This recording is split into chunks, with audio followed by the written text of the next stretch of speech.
Welcome my friends, welcome back to Project TAS. If you're new to my channel, thank you for stopping by. If you've watched any of my previous videos, thank you for returning to my channel. Today we're doing another Blake 7 episode review from Season 1. As always, I will point out that this review will inevitably touch upon certain plot elements of this episode and may even reveal developments for the series of Blake 7 as a whole. So if you haven't seen this episode or anything else in terms of Blake 7, a huge spoiler alert is in order in case you wish to do a bit of Blake 7 catch up prior to watching this review. You have been warned. Right, let's get to it, shall we?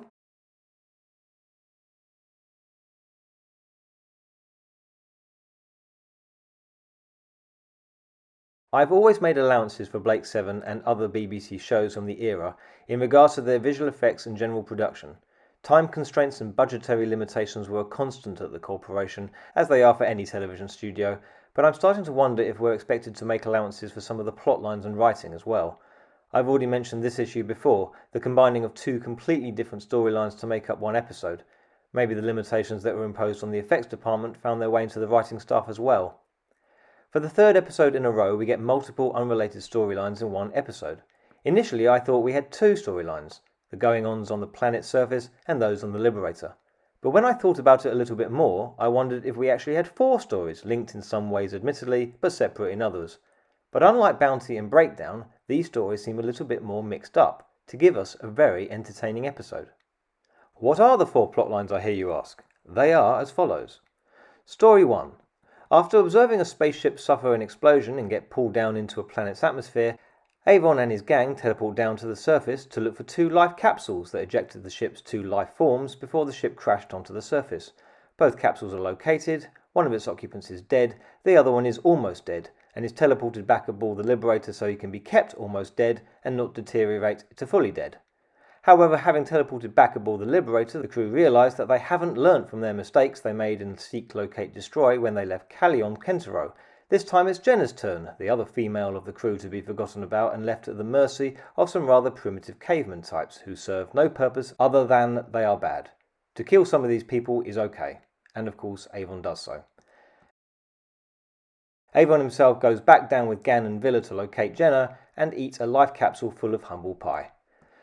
Story 2, having been left caring for the ship's almost dead pilot, Blake and Callie realise that this man is Tony Conter, and he must live in order to appear in EastEnders.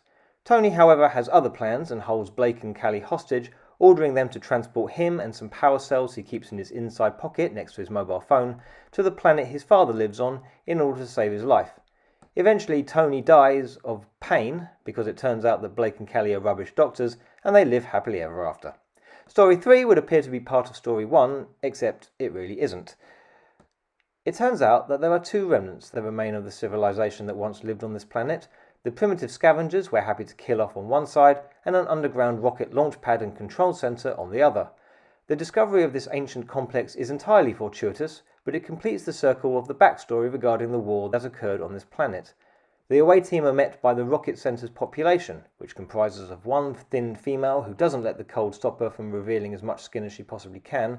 Avon points a gun at her, so she tries to appease him by calling him Lord Avon.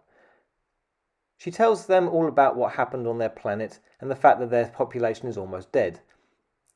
The survival of their race, which presumably once included the scavengers, involves launching a chemical rocket that was set up ready to go before the planet really shot itself in the foot.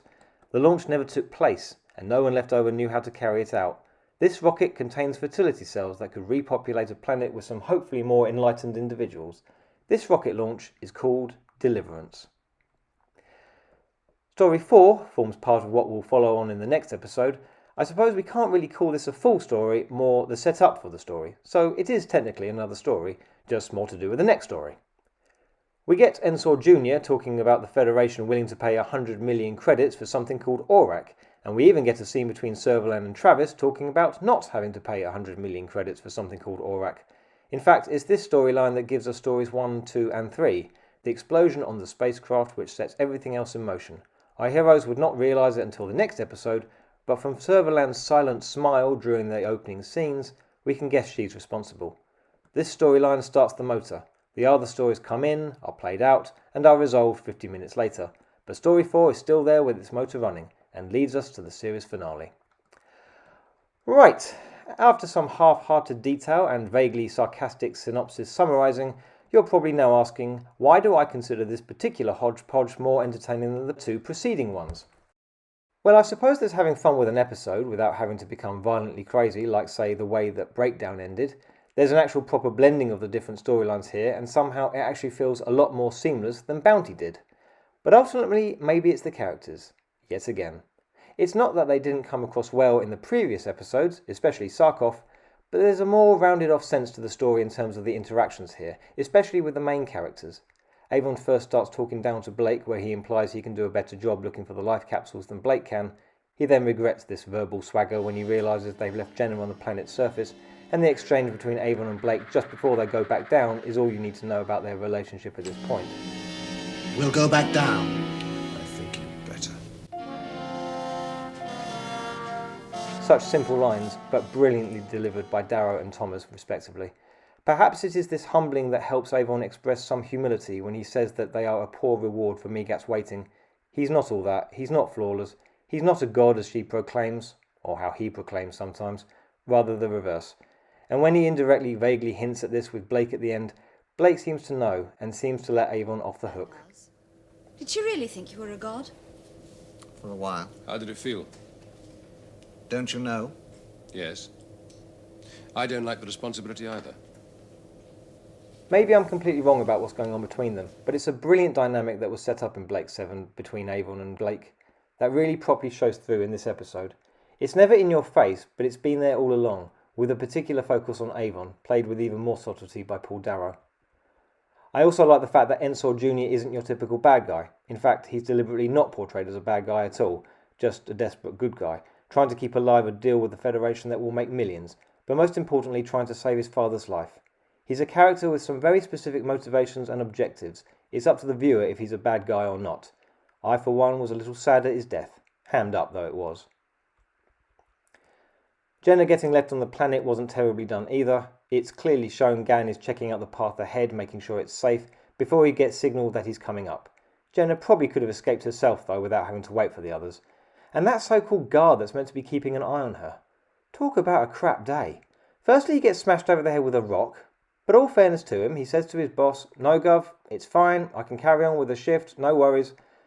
Then he gets smacked in the back of his head with a large branch.